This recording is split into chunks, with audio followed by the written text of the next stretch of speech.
Good morning, everyone, and welcome to IDBI Capital Morning Podcast, where we share our views for Nifty and Bank Nifty. What we saw yesterday was a perfect pullback where we ended or you faced some resistance at 16,400 for Nifty and retraced most of its gains and closed at around 16,240. And today also, according to the SGX Nifty, suggesting we might see an gap down opening, and this perfectly suggests that from 17,400 to 15,700, 800 odd levels, this was a short-term pullback in that weak rally, and now we may again continue our downtrend. Now important levels to be watched out on the lower side would be first 16,000, which we might breach during the opening ticks, and if we sustain those levels and stay there above it on the closing basis, then there are still chances that we may continue this pullback. Otherwise, we may see that this was 1 or 2 days of retracement or a dead cat bounce in a bear market, and then we may continue our trend lower on 15,700, 15,600 now will act as a very critical support for the Nifty. And similarly for Bank Nifty also, if we see, then it had similar kind of levels where it was not able to even test the up gap, and at around 34,600 or 34,700 is where it again faced resistance.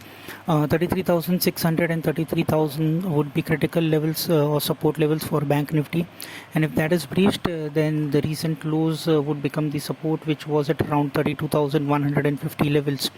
Overall, the trend for both the indices still remain weak to cautious, where we need to see how today's derivative settlement plays out.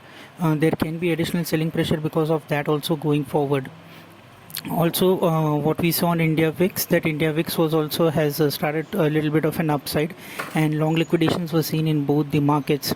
So that is one thing we need to be clearly focused on. And overall, on the sector specific front, we have seen short covering bounces on some certain sectors, but now it would be again selling or liquidation of long positions happening going forward. On the FII data, if we see, then it continues to be a little bit a worrisome sign. However, there was a mild bullishness in the tone for the FII in the FNO space, where 62 crores worth index future was bought and 925 crores worth stock futures were bought. In the cash market, the selling was still there. 1,255 crores worth selling was seen by the FIIs, and 376 crores worth buying was seen by the DIIs. So that's it all from our end. Thank you everyone for listening in, and as a standard disclosure, investments are subject to market risk, so please read the offer document carefully before investing, and thank you for tuning in.